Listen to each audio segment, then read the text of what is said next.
Welcome to our channel. In the last session, we discussed data transfer instructions and data manipulation instruction. Now, in this session, we are moving to program control instructions. What this instruction do? Simply the program control instructions change the sequence of execution of instructions. That is, generally, the instructions are stored in consecutive memory locations. The program counter value is automatically incremented by 1. After completion of one instruction, it executes the next instruction. This is happened generally. By using program control, we are changing the sequence of execution of instructions. That means we can move to a new location. That is by using either a branching, by using either a decision making, or by using a looping, or by using a subroutine call. Simple thing. These instructions changes the address. Instead of sequential execution of instructions, it changes the address of instructions to be executed. Now, what are different program control instructions? By seeing this name only, we will understand the meaning. Branch, jump, skip, call, return, compare, test. These are different program control instruction. First, I will give you a brief idea of each instruction and then we will move in detail. So, the branch and jump instructions works in the similar fashion. Depending upon the architecture, we are using either a branch or jump. The complete meaning is same. So, branch instruction means simply the program counter. Remember, the program counter always stores the address of next instruction to be executed. While branch and jump instruction, the program counter is changed to a new address. Here we have either unconditional branching or conditional branching. Unconditional branching in the sense, for example, BR, some label. So, without checking any condition, directly move to this location. Without checking any condition, the label is copied into program counter, execute that corresponding instruction. And conditional branching in the sense, for example, BRZ label. Here we are checking one condition. Suppose if it is 0, then only branching occurred. Clear the point? Unconditional means without checking any condition, we are moving to a new address. Conditional branching means whenever the condition is satisfied, then only we are moving to a new location. This is the branching or jump instruction. Now, skip instruction. Simply it skip the next instruction whenever a condition is satisfied. Whenever a condition is satisfied, it skip the next instruction. For example, SKZ, BR, some label. Generally, the skip instructions are combined with the branch instruction. Skip J means if the AC value is equal to 0, we are skipping the next instruction, move to this label. That is, this label address is stored into the PC. Skip the next instruction. Clear? Now, call and return. These two are used whenever we have a subroutine. That is, while executing the program, whenever a subroutine is called, what you need to do? First, you need to save the address. That is, whenever you are going to subroutine, again you need to come back to execute the continuous instructions. So, first you need to save the return address and then call the subroutine. After that, my subroutine is completed, you need to restore the return address into the PC. Clear? These two are used for calling the subroutine and then come back to the sequential execution of regular program. Now, compare instruction simply perform the subtraction operation between the two operands. For example, A and B are the two operands. Perform the subtraction operation between the two operands. But remember, it does not update the result. Simply it set the status bits.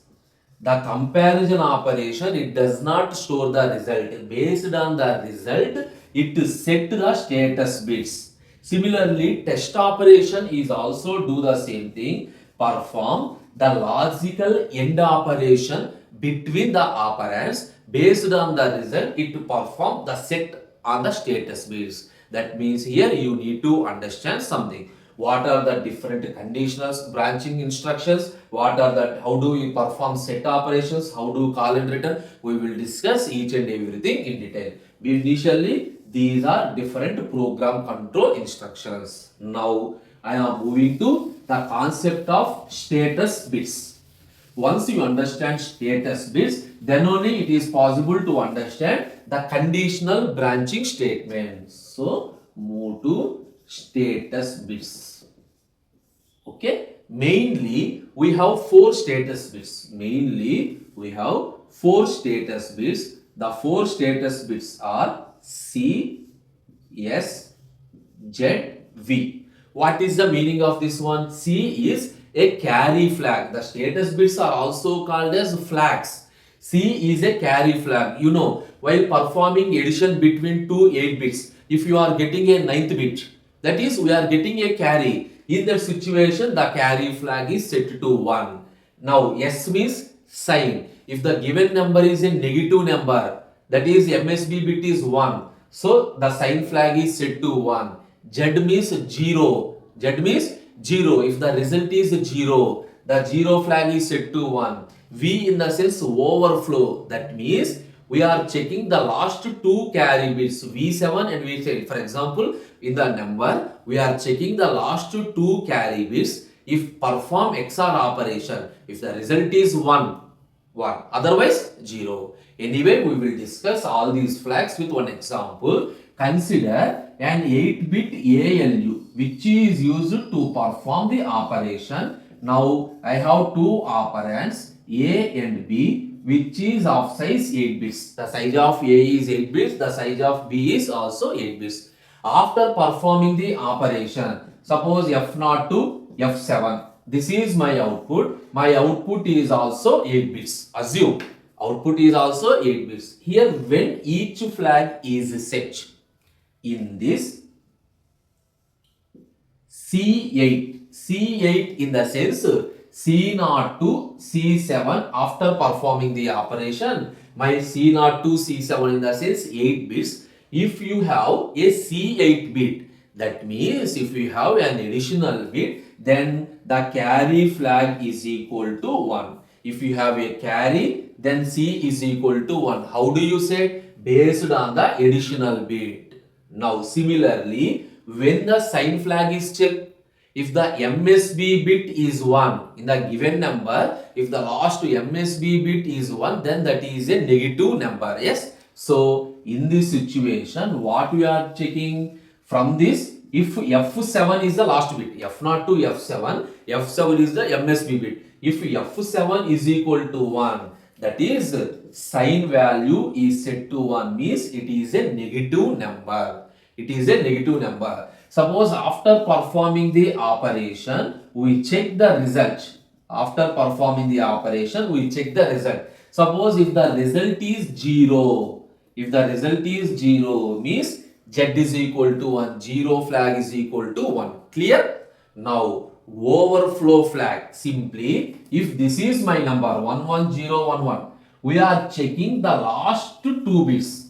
Perform the XOR operation between the two numbers. If the two numbers are same, obviously the result is 0. Then V is equal to 0. If the two numbers are different, V is equal to 1. So, simply perform XOR operation.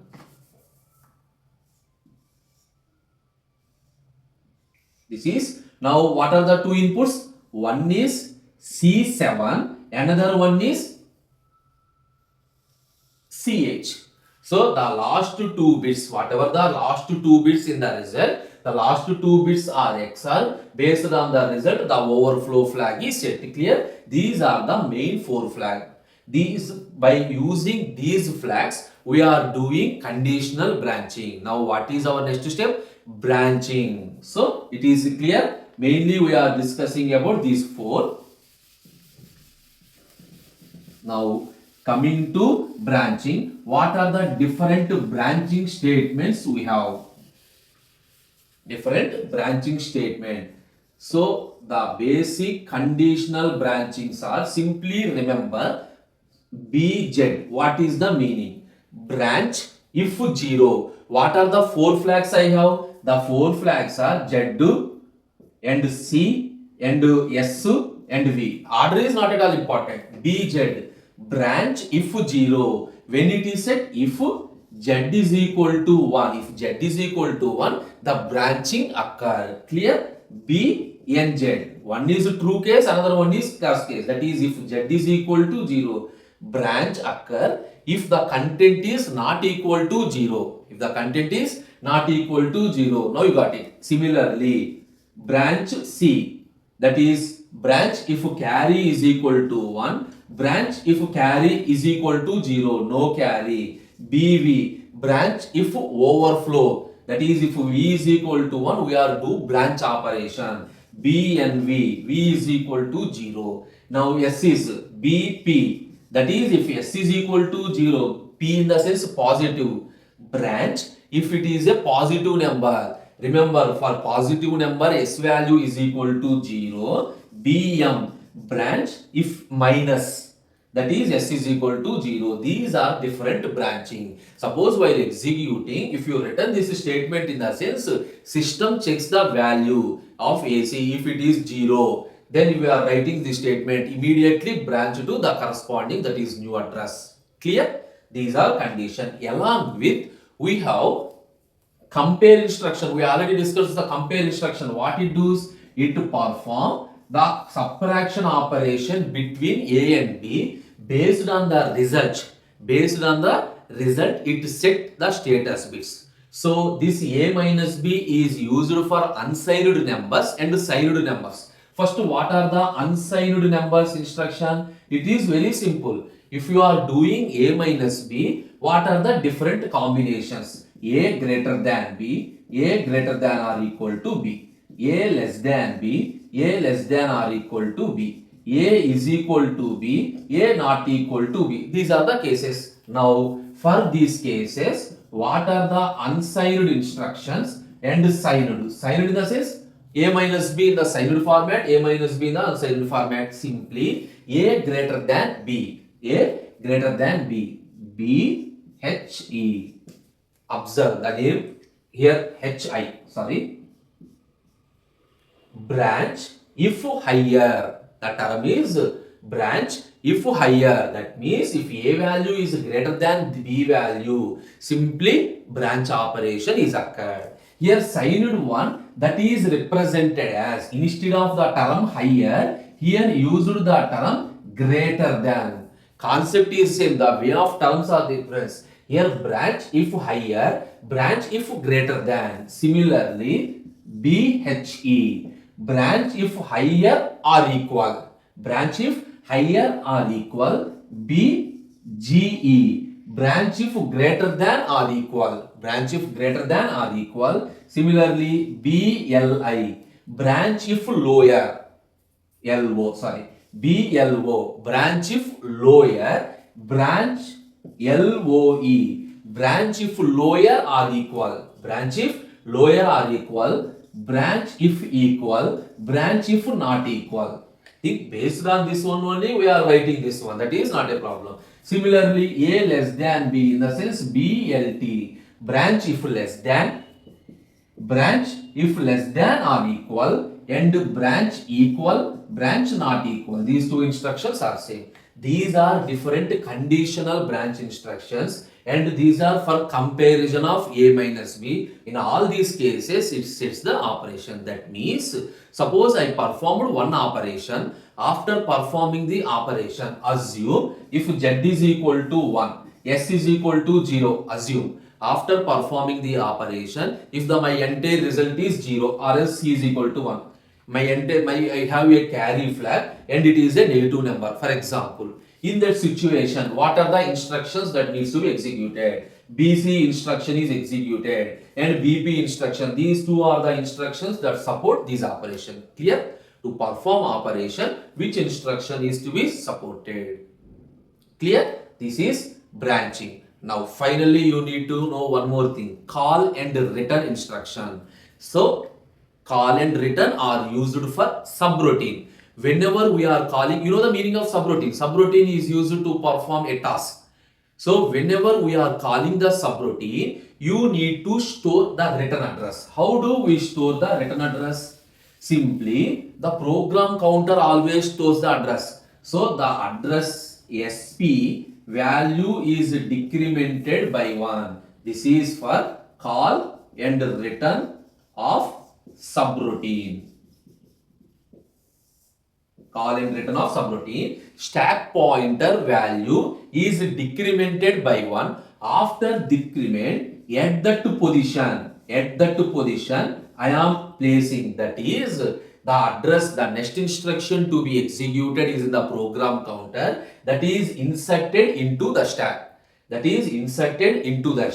Once this is inserted, and then PC is loaded with the new address, that is the address of the subroutine. PC is loaded with the new address means address of the subroutine. So by this we are calling the subroutine. Once the subroutine is executed, we return back. So once we return back, where the PC, so where the address of the next instruction, that is in this location is, now PC is loaded with their old address. That is the sequential, their old address is loaded with the PC. Here I am decremented, in the sense decrement the value of SP by 1. Clear? These are different program. Here what we discussed, what are the different program control instructions. In the mainly we discussed compare and conditional branching. Perform the comparison operation, and based on the operation we are setting the status bits. Many number of status bits are there. Mainly we discussed sign, zero, carry and overflow. Based on the value, the corresponding operation instruction is set. And what happened when we are calling a subroutine and then return back to the subroutine. And one more thing is left in this program counter. What happened whenever an interrupt is occurred? That is program interrupt. So we will discuss that program interrupt in the next session. Thank you.